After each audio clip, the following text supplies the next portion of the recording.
Test, test, test.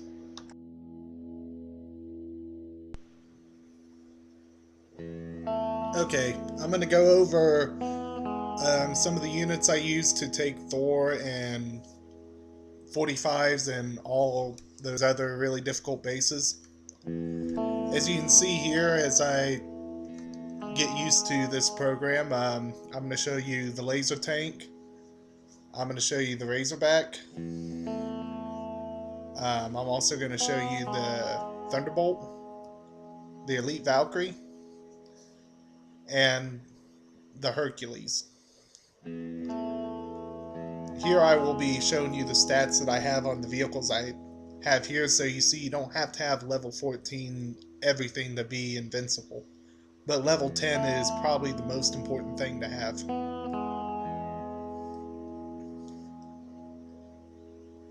As we start out with the laser tank, it's got a 400 range, which is increasable to 425 with the workshop, which is very important.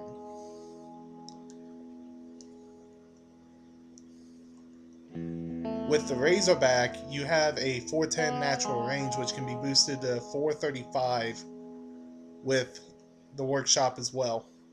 In addition, you also have the Hellfire, which has ultimate range of 475, and with the new missile upgrade, it is now effective again to use as a bombardment unit. The Thunderbolt is really good due to the simple fact that you can equip the suicide pilot, and regardless if it gets shot down, you can deal damage to inside the base. I'm unsure how many it takes to kill something significant like a tower or a silo, but testing will ensue. The next unit that I think everybody needs to look for is the Elite Valkyrie, because now with the Suicide Vest, it is quite potentially the best counter to the Blitz turret in the game.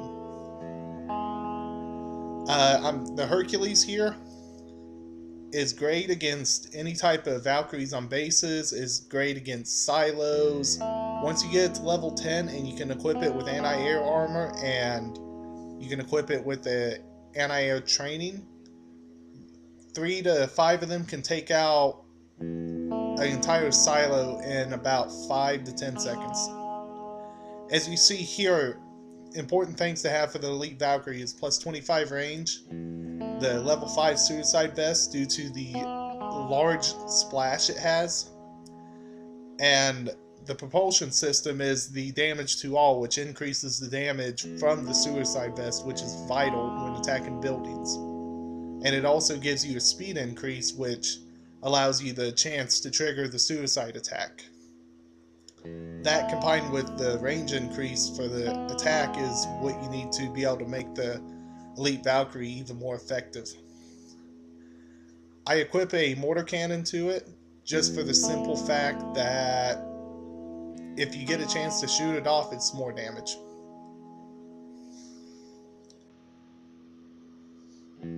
Here's the Hercules that I mentioned earlier with anti-air training, a plasma cannon level 1 just for extra damage, and an anti-air armor to make it more durable. At level 10 it gains 20%, so this is on top of the armor you put on, so you could potentially have a Hercules that reduces about 40 to 45% of your damage incoming from air.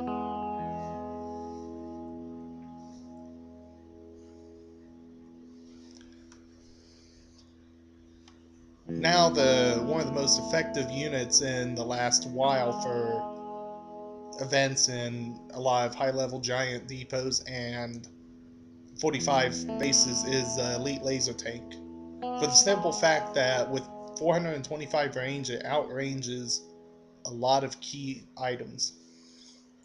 Machine guns, flags, but most importantly, when it attacks somebody, if there's a turret behind it, you're gaining about 495 range. You can usually outrange the mortar turret, which is the biggest issue that the laser tank has.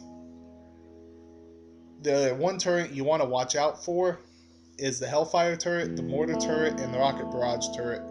They will give the Elite Laser Tank the most trouble, but if you can target them behind another turret. So say you're shooting a plasma turret, it has a mortar turret behind it, you're able to effectively take out the mortar turret with the splash that was gained through the workshop. Here I'm showing you the Razorback that has range, splash, and anti-mine tires.